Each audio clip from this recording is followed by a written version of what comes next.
আগামীকাল আমরা উৎসব করতে রাস্তায় নামবো না। আগামীকাল আমরা প্রতিরোধের যাত্রা বাংলাদেশের রাস্তায় রাস্তায় পালন করব। যে বাংলাদেশ ঐক্যবদ্ধ, জুলাই বিপ্লবীরা ঐক্যবদ্ধ। আজকে আমরা এখানে কোনো দল হিসেবে আসি নাই, দলের নেতা হিসেবে আসি নাই। আমরা এসেছি জুলাই গণ অভ্যুত্থানের একজন কর্মী হিসেবে। আমরা মনে করি বাংলাদেশ আজ আক্রান্ত হয়েছে। শরীফ ওসমান হাদির গায়ে গুলি লাগার মাধ্যমে জুলাই বিপ্লব এবং বাংলাদেশ আক্রান্ত হয়েছে। বাংলাদেশ যতবার আক্রান্ত হয় ততবার তরুণরা নেমে আসে।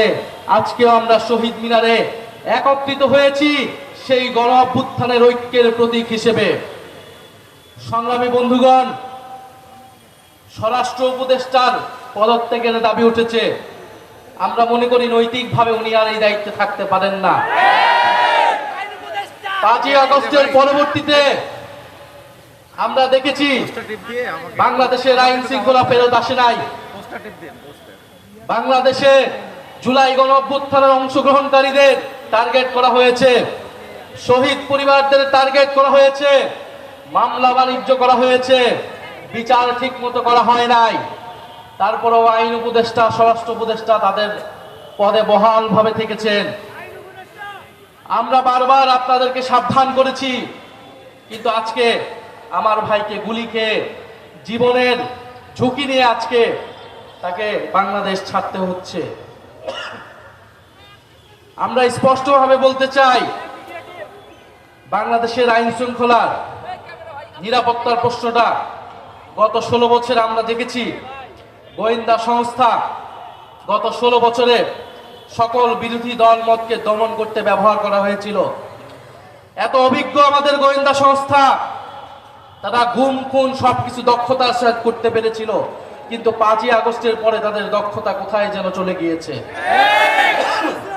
তারা এখন আর কাউকে গ্রেফতার করতে পারে না। তারা খুনিকে বাংলাদেশের বর্ডার থেকে পার হতে দিতে পারে। তারা 72 ঘন্টা পার হলেও কোন খুনিকে গ্রেফতার করতে সক্ষম হয় না। ফলে শুধু স্বরাষ্ট্র উপদেষ্টা নয়, কোথা থেকে এই ধরনের খেলা চলছে সেই ডিপ স্টেট নিয়ে আপনাদেরকে কথা বলতে হবে, সেই গোয়েন্দা সংস্থা নিয়ে আপনাদেরকে কথা বলতে হবে। প্রিয় বন্ধুগণ, আগামীকাল বিজয় দিবস 16ই ডিসেম্বর। এই বিজয়ের প্রাক্কালে বাংলাদেশের 54 বছরের ইতিহাস আমাদেরকে পর্যালোচনা করতে হয়। 1971 সালের 16ই ডিসেম্বর থেকেই যেমন আমরা বিজয় পেয়েছি, তেমন আমাদের প্রতিরোধের যাত্রাও শুরু হয়েছিল। সেই প্রতিরোধ ছিল ভারতীয় আগ্রাসনের বিরুদ্ধে প্রতিরোধ। 1971 সালের 16ই ডিসেম্বর থেকে সেই প্রতিরোধ শুরু হয়েছিল। আজকে পর্যন্ত সেই প্রতিরোধ যাত্রা আমাদেরকে অব্যাহত রাখতে হচ্ছে। ফলে বাংলাদেশের মানুষকে আমাদের আহ্বান থাকবে, আগামীকাল আমরা উৎসব করতে রাস্তায় নামবো না। আগামীকাল আমরা প্রতিরোধের যাত্রা বাংলাদেশের রাস্তায় রাস্তায় পালন করব। এই ঢাকা শহরে আমরা প্রতিরোধের র্যালি করব। আমরা ভারতীয় আধিপত্যবাদের বিরুদ্ধে, বাংলাদেশ বিরোধী সকল ষড়যন্ত্রের বিরুদ্ধে আগামীকাল বিজয় দিবসে আমরা 16ই ডিসেম্বর ঐক্যবদ্ধ হব। প্রিয় সংগ্রামী বন্ধুগণ, ভারত যদি মনে করে বাংলাদেশকে 5ই আগস্টের পরেও আগের মতোই তারা রাজনৈতিকভাবে হস্তক্ষেপ করবে, নির্বাচনে কারসাজি করবে, ভারতের সেই ভাবনা ভুল। ভারতের সেই ভাবনা ভুল প্রমাণ করব আপনারা আমরা সকলে মিলে। ভারতের স্বাধীনতা, সার্বভৌমত্ব, অখণ্ডতা বাংলাদেশের উপর নির্ভরশীল। ফলে ভারতকেও সাবধান থাকতে হবে। বাংলাদেশের সাথে সম্মান নিয়ে, মর্যাদা নিয়ে সম্পর্ক রাখতে হবে।